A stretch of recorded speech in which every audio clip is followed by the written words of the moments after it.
अस्सलामु अलैकुम, कैसे हैं आप लोग। उम्मीद है आप सब बिल्कुल ठीक, सेहतमंद और सलामत होंगे। तो आज हम फिर से देखने वाले हैं हमारे मीठे मीठे प्यारे प्यारे हरे भरे लाल पीले रंग बिरंगी और रंगीले हलवा खोरों की कुछ अजीब व गरीब वीडियोस। तो पेश है पहली वीडियो। ऐसे बहुत सारे घराने आपको मिलेंगे जिन्होंने मेरे ये अल्हम्दुलिल्लाह बयाना सुनकर टीवी लोगों ने निकाले।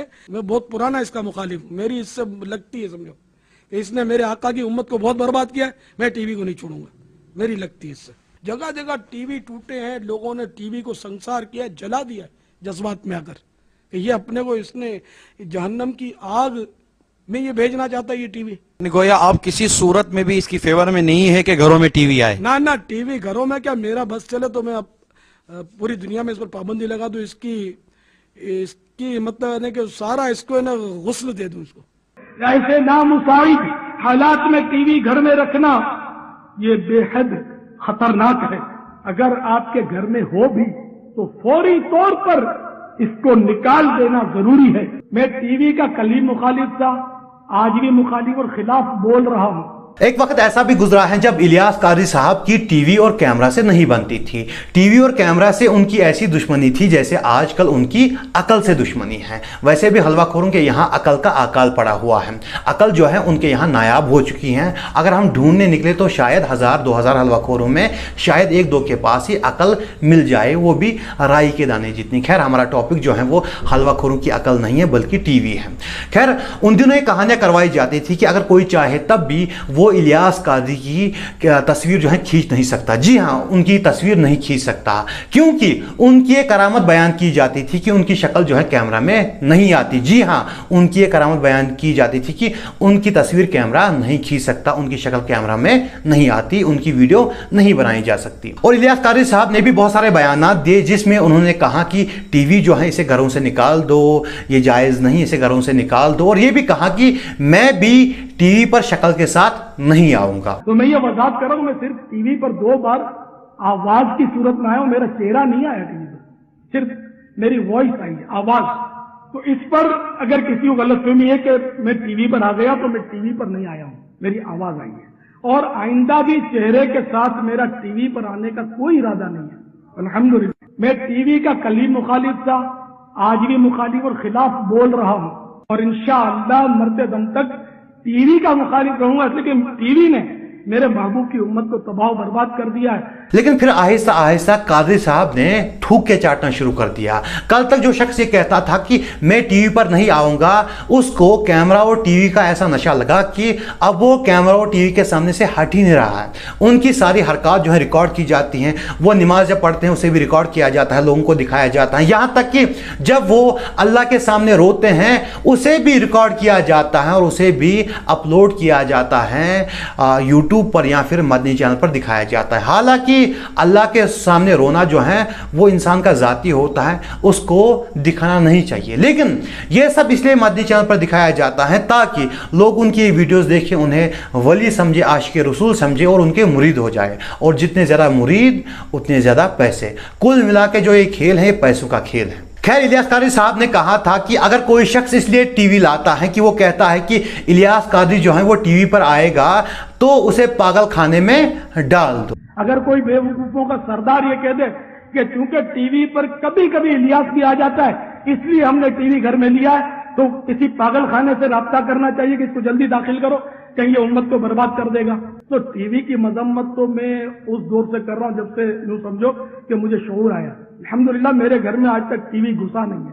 और मैं तो टीवी का क्या मुखालिफ हूं, मेरे बच्चे भी इतने मुखालिफ हैं टीवी के कि वो भी मेरे बाद भी कभी घर में नहीं घुसने देंगे इंशाअल्लाह। लेकिन इलियास कादरी साहब ने खुद भी टीवी इसीलिए रखा हुआ है क्योंकि वो टीवी पर आते हैं, अपने जाती कमरे में टीवी रखा हुआ है इसीलिए। और ये टेबल पर यही अर्ज करना चाह रहा था कि ये सोने की जगह, ये खाने की जगह, ये लिखने की जगह, बिल्कुल। तो ये मदनी चैनल, ये मदनी चैनल के लिए स्क्रीन लगी हुई है, ये इस्लामी भाइयों को तोहफा देने के लिए। इस्लाम भाई को तो अब मैं अतारियों से कहना चाहूँगा कि आप अपने जो मुर्शिद हैं इनको किस पागलखाने में डालने वाले हैं। और कादरी साहब ने यह भी कहा था कि उनके बच्चे भी टीवी नहीं लाएंगे, लेकिन उनकी ज़िंदगी में ही उन्होंने खुद ही टीवी लाया हुआ है और अपने ज़ाती कमरे में रखा हुआ है। कल तक जो इंसान टीवी और कैमरा के खिलाफ था, आज उसी इंसान की वीडियोज़ जो है कैमरा से उठाई जाती हैं और टीवी पर दिखाई जाती हैं। यहाँ तक कि इलियास कादरी जब हज को जाते हैं तब भी कैमरामैन साथ होते हैं और उनकी वीडियोज़ उठाते हैं और सोशल मीडिया पर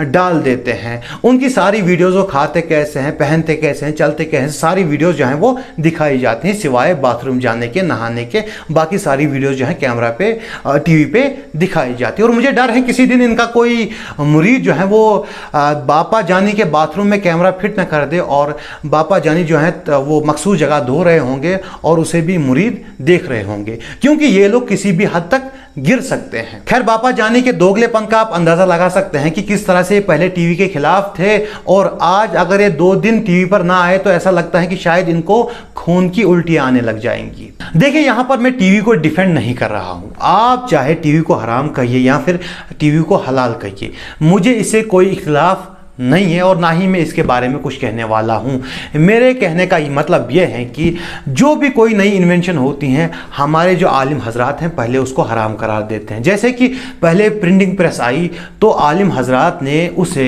हराम करार दिया और लगभग 150 से लेकर 200 साल तक प्रिंटिंग प्रेस इस्लाम में हराम करार दी गई थी। और जो गैर मुस्लिम थे वो प्रिंटिंग प्रेस से जो सारी चीज़ें हैं, जो उनकी किताबें वो छापते थे, उन्होंने अपनी बाइबल, अपनी जो किताबें हैं वो छापी और उसको दूर दूर तक पहुंचाया। और उन दिनों भी हम जो हैं 150-200 साल तक हाथ से लिख रहे थे कुरान शरीफ, और फिर 150-200 साल के बाद अचानक से प्रिंटिंग प्रेस जो है वो हलाल हो गई। आप सोचिए कि कितना नुकसान हुआ है उस दौर में इस्लाम का, जब कुछ ऐसे ही आलिमों ने ऐसे ही फतवा दे दिया और प्रिंटिंग प्रेस को हराम करार दिया और उसके बाद वो हलाल भी हो गई। और उसके बाद कैमरा आया तो वो भी हराम था और लाउड स्पीकर आया वो भी हराम था। सारी जो इन्वेंशंस होती हैं वो सारी की सारी पहले हराम होती हैं, लेकिन फिर जैसे ही आलिम हजरात उन्हें यूज़ करना शुरू कर देते हैं तो वो हलाल हो जाती हैं। ऐसा क्यों है?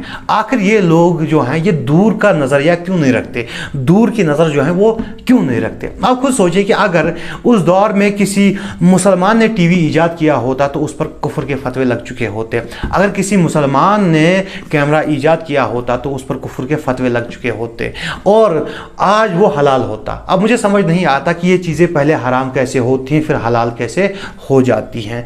तो मेरे कहने का यही मतलब था कि जो भी नई इन्वेंशन होती हैं ये लोग मुसलमानों को उसे दूर रखते हैं, मुसलमानों को उसका फ़ायदा उठाने से दूर रखते हैं और इसी वजह से इस्लाम का बहुत सारा नुकसान हुआ है।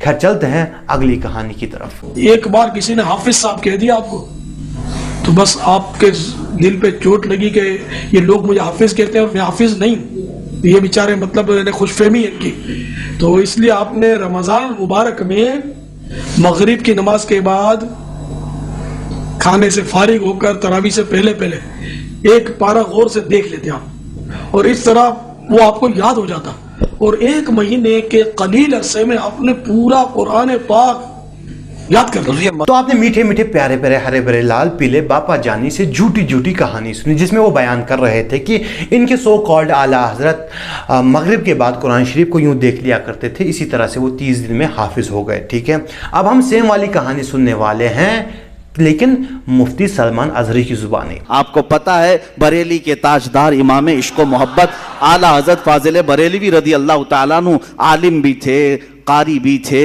मुहद्दिस भी हैं, मुफस्सिर भी हैं, हाफिज नहीं थे। खत आया शाबान की 29वीं थी, आपने देखा कि मेरे नाम पर हाफिज भी इसने लिख दिया।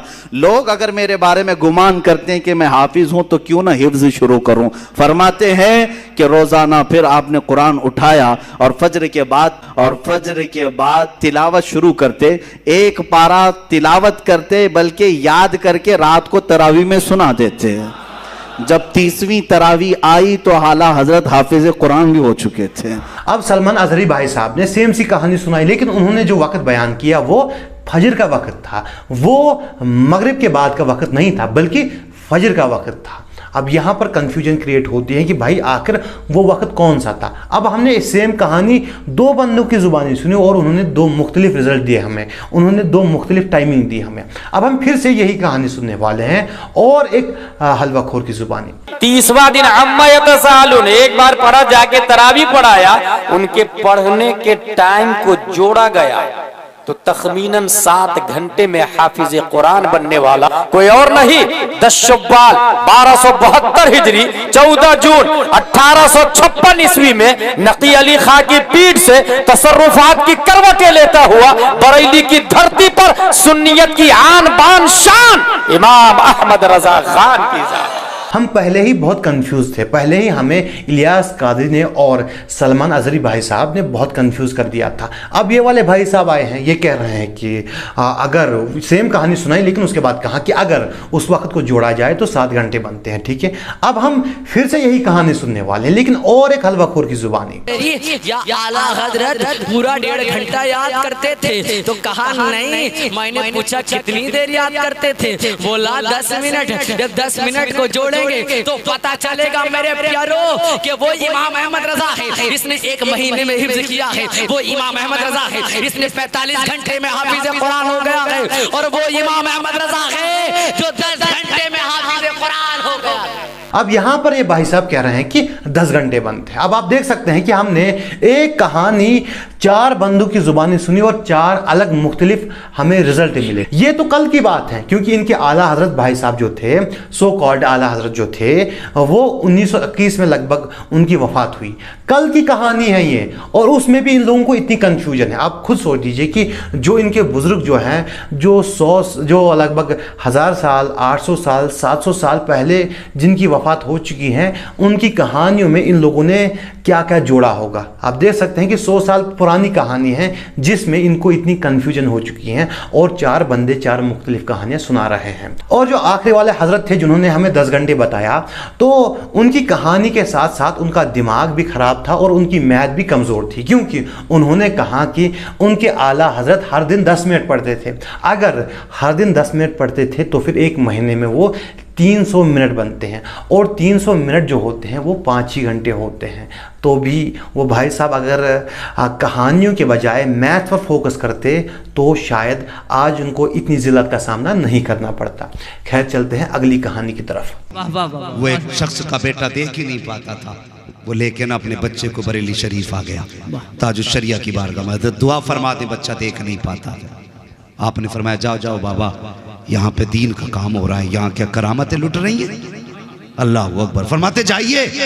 वो रोने लगा, कहने लगा हुजूर वापस बाद में जाऊंगा, पहले दुआ कर दे। आपने फरमाया वादा कर। कहा क्या?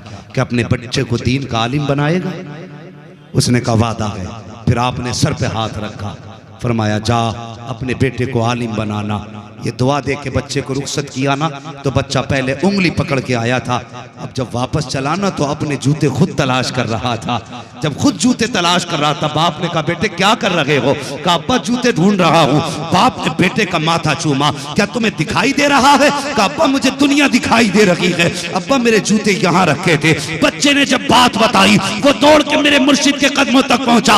आपने फरमाया जा चुपचाप चला जा, करामत दिखाने नहीं बैठे, हम तो यहाँ मुस्तफा की दीन की खिदमत करने के लिए बैठे हुए हैं। हम्माद रजा भाई साहब के मुताबिक उनके जो ताजुश शरिया थे, उनके पास एक करामत थी कि उन्होंने एक बच्चे की आंखों की रोशनी वापस लाई, ठीक है, उसकी आंखें ठीक की। लेकिन जब इनके ताजुश शरिया की खुद ही आंखें, जब उनमें तकलीफ थी, जब वो सही से देख नहीं पाते थे, तो उन्होंने कहाँ इलाज करवाया? साउथ अफ्रीका में। 2016 में ताजुश शरिया साउथ अफ्रीका में है, नर्सिंग होम में ताजुश शरिया की आंख का ऑपरेशन होने वाला है। जी हाँ, साउथ अफ्रीका में। भाई जब आपके सो कॉल्ड ताजुश शरिया के पास ये करामत थी तो उन्होंने अपना इलाज वहाँ क्यों करवाया? वो खुद अपनी आंखें ठीक करते, लेकिन ऐसा नहीं हुआ। तो भाई अगर आपके ताजुश शरिया के पास ये करामत मौजूद थी तो उनको चाहिए था कि सबसे पहले वो अपनी आंखें ठीक करते, उसके बाद शायद कोई आपकी इस बात में यकीन करता। लेकिन जो बंदा खुद की आंखों का इलाज साउथ अफ्रीका में जाके करवाता है, आप उसके बारे में कहानियाँ करवाते हैं कि उसने किसी और की आंखों की रोशनी ठीक कर दी। तो मेरे भाई थोड़ा शर्म कर लीजिए, थोड़ी सी हया कर लीजिए। अपने पीरों के बारे में आप लोग और कितनी झूठी कहानियाँ सुनाएंगे। खैर आज की वीडियो यहीं तक थी। अगर आपको वीडियो पसंद आई हो तो वीडियो को लाइक कर सकते हैं, चैनल को सब्सक्राइब कर सकते हैं और वीडियो को ज़्यादा से ज़्यादा शेयर कर सकते हैं। मिलते हैं अगली वीडियो में। अस्सलामु अलैकुम।